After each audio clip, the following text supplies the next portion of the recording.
don't have nothing to say. Did you know I don't have nothing to say. Get out of my face. How did you make an $800 bond? Get out of my face. Find something to do, baby. Get you some shoes that look good. Okay. Don't worry about it.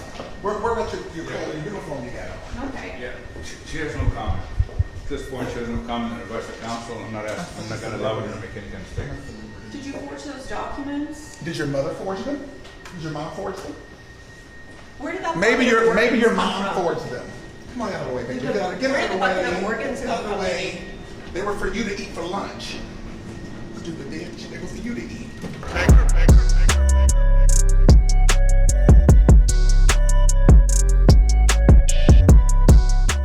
Well, guys, we have a shocking story from right out here in Houston. In the hood, 3rd Ward, folks. I didn't even know that transgender funeral directors even a thing. Guess what, folks? It's actually a thing. However, this particular transgender, boy, this person, actually tell you the truth, should have been in prison a few decades ago. This person masquerading as a funeral director, and by the way, not even licensed, by the way, stole $2.2 million from a dead person. Now, how did this happen? Well, the family actually contacted this funeral home to take care of the arrangements. But the trans funeral director had other ideas, including stealing millions of dollars from this deceased person.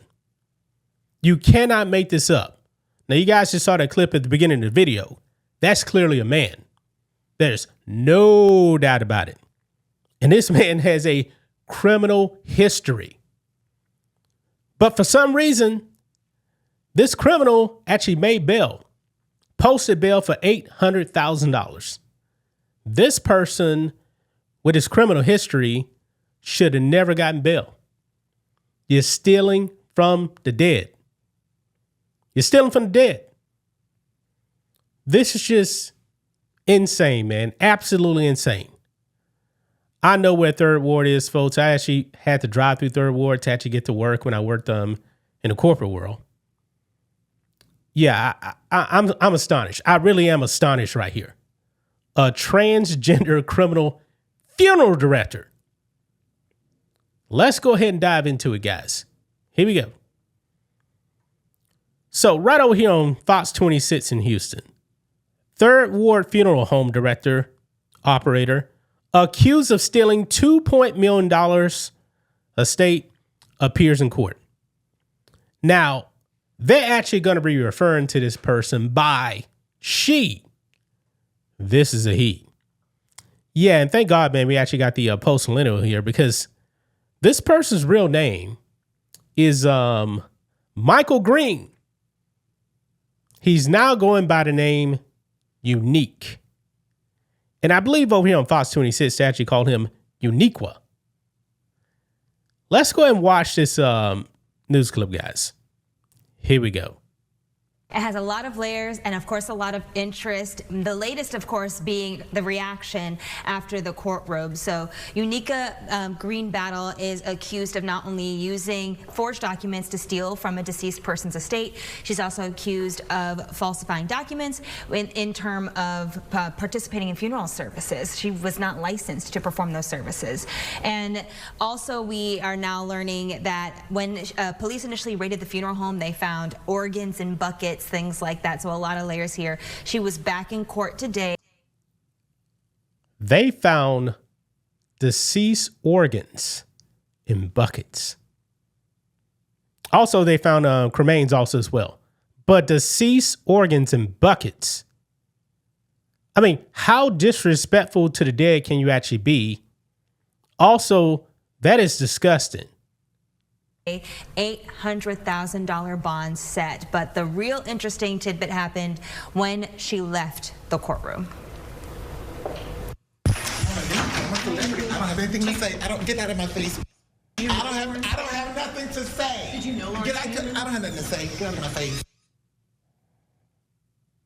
You can see there a little bit of a back and forth, mostly with another reporter from another station, but did not take any questions. Her lawyer maintains her innocence, but this is not going away anytime soon. We do expect another update in court filings in the next few weeks. Oh my goodness, I cannot wait to hear the update on this. This story, it's got legs, girl, because the funeral home itself, and then obviously Unique, has a unique story herself. Absolutely. I mean, we first started looking at this late last year, November 2025, and it was because of the mishandling of organs and remains. As I mentioned, there were organs in buckets allegedly. There were cremated remains just piled together. Nothing that was cleared there. We found out later that a family alleged that they had paid this person at a community funeral home, that's the name of the funeral home, to handle their father's funeral arrangements. And according to court documents, she lied and said that she was this person's spouse in order to obtain access to bank accounts, property, and vehicles. Oh my goodness. Totaling $2.2 million. I mean, well, that's why all the mishandling was happening, because she clearly forged her being able to be a funeral home director. Allegedly, yes. So still waiting to learn more about what's going to happen and what charges she could potentially face. But yes, something we will be following for quite some time. Okay. Wow. Organs around the funeral home, cremains. I'm assuming that the cremains weren't even separated. That's what it actually sounds like to me. Now, let's get to the non-woke pronoun version here. Okay? Post-millennial. Michael Green, who now goes by Unique, has been charged with allegedly forging documents in order to transfer millions of an estate as well as other assets to himself, including the deceased man's car, home, and investment accounts. Wow. According to ABC 7, the outlet found a will that was filed in Harris County months after the man died, which said he left, quote, my entire estate to my long-term partner and common law spouse, Unique M. Green, in recognition of her unwavering love, devotion, and support. However, the man's family told authorities that they did not know of Green until they contacted him to conduct the funeral. Green has a slew of other forgery charges going back to 1998, almost 30 years ago, folks. In 2007, Green pleaded guilty to submitting fraudulent claims to get FEMA funds. Where have we actually seen that before, guys? He used fake social security numbers and addresses in order to obtain the cash. Green bonded out with an $800,000 bill. In addition to the forgery, his funeral home business claimed to conduct cremations. However, some families have been waiting on ashes and remains of their loved ones since 2023. When police carried out a search warrant to raid his business in connection with the forgery charges, police said that they found a Home Depot bucket filled with organs and 48 boxes of created human remains. So 48, I'm assuming it's 48 different people. So maybe the ashes were actually separated, but were they actually marked? That's key, because they weren't marked, man. It's going to be hard to determine whose ashes are actually whose. Now, these Home Depot buckets with organs, I'm wondering, guys, if this transgender funeral director was actually selling organs on the black market. Because that's a real thing, folks.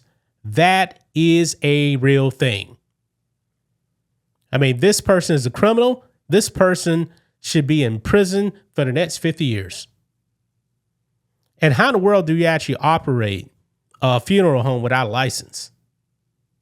How does this even happen? I'm still stunned by that, folks. I really, really am stunned by this. Wow. That's all I got, guys. This is an insane story right here. But this transgender should have never gotten bail. This is a con artist, folks, going back almost 30 years. That's just my thoughts on this. What do you guys think of this? Black and White Network fans, let us know what you think about all this in the comments. Make sure to subscribe to the channel. And we'll catch you next time.